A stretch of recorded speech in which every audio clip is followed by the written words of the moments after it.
स्वर्ग कौन जा सकता है। सबको जय मसीह की। अगर आपको मेरी ये वीडियो अच्छी लगे तो प्लीज मुझे लाइक एंड शेयर करें। वचन संहिता 15।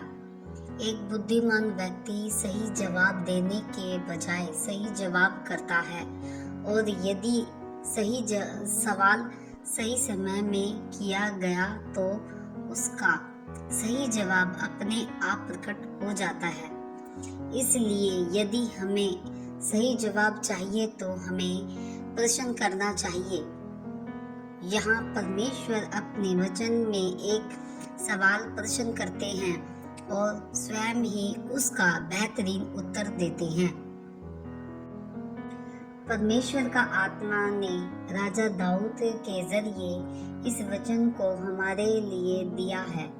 सवाल है कि परमेश्वर तेरे तंबू में कौन रहेगा, तेरे पवित्र पर्वत पर कौन बसने पाएगा। इसका अर्थ है स्वर्ग में कौन रहेगा या स्वर्ग में कौन जा सकता है। स्वर्ग अर्थात परमेश्वर की उपस्थिति।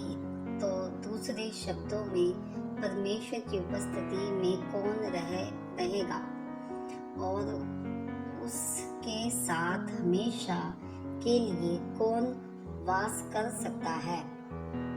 हमें इस सवाल को और सरल भाषा से कहे तो कह सकते हैं कि हम परमेश्वर के घर चर्च में कैसे रह सकते हैं।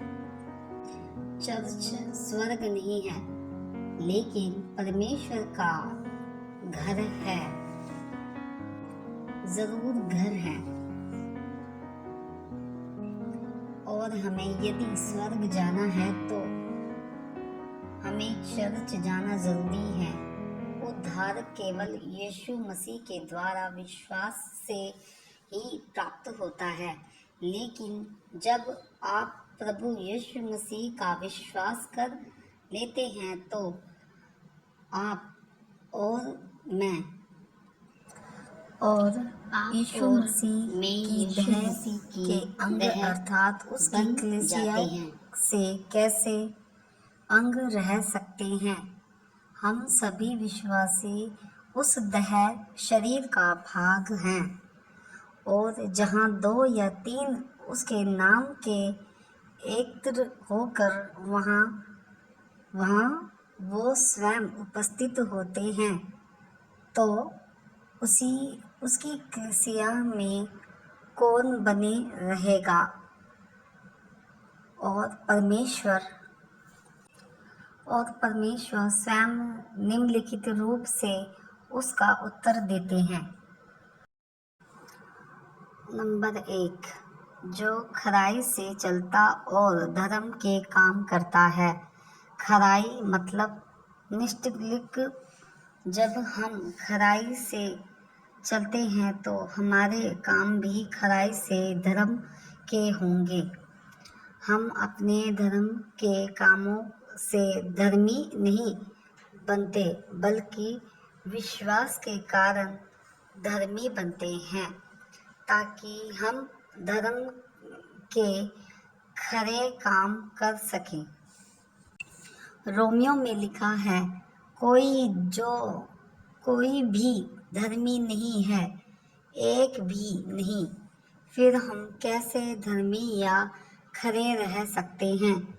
यहाँ केवल यीशु मसीह के कारण हम धर्मी ठहराए जाते हैं।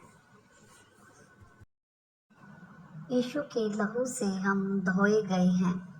हम प्रभु यीशु मसीह पर विश्वास करने के कारण हमारे पाप धुल गए हैं, और हम लगातार उसके पीछे चलने के द्वारा उस पर पूरा भरोसा रखने के कारण हम शुद्ध होते हैं।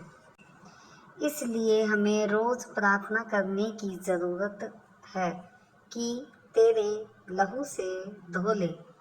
प्रभु पूरी तौर से अभी हमारे जीवन में कई ऐसे भाग हैं जहां हम किसी के द्वारा हस्तक्षेप नहीं चाहते, हम किसी को बुलाना नहीं चाहते और यहाँ भी नहीं चाहते कोई हमें इसके विषय में बात करे या बताए, लेकिन प्रभु हमारे अंदरूनी मन और दिल को जानता है। हमें अपने उस छिपे हुए पापों को अंगीकार करना और क्षमा मांगना जरूरी है। राजा दाऊद अपने पापों को अंगीकार करके कहता है, प्रभु मुझे माफ कर और मुझे अंदर से जूफे से साफ कर। मेरे अंदर एक नया मन पैदा कर। कई बार हमारे पुराने पापों को छिपे हुए गुनाहों के कारण हमारे मन में गिल्टी होती है, बोझ होता है। यदि हम उन सब आज़ाद होना चाहते तो हमें तब पछतावा करना ज़रूरी है। जब पुत्र तुम्हें स्वतंत्र करेगा तो तुम सचमुच स्वतंत्र हो जाओगे। आमीन।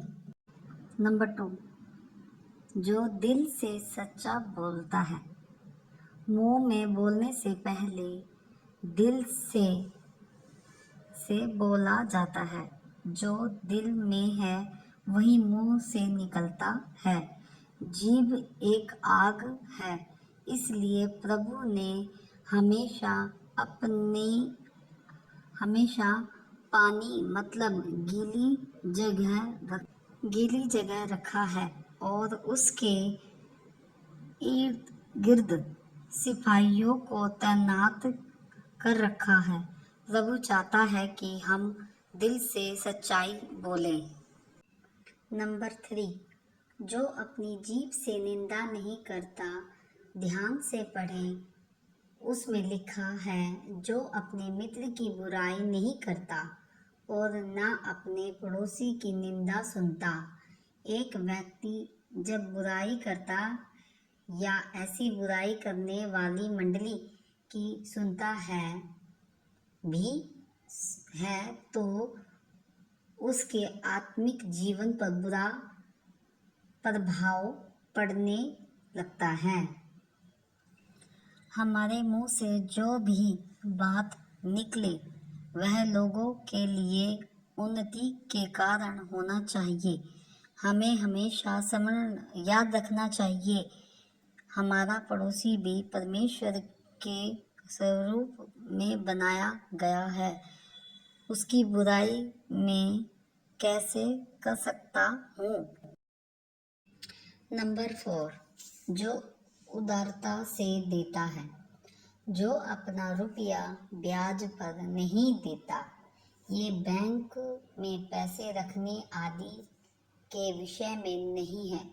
इसका अर्थ है जो ज़रूरतों के समय में लोगों का फ़ायदा नहीं उठाता, बल्कि उन्हें उदारता से देता है, ज़रूरतमंद की सहायता करता है।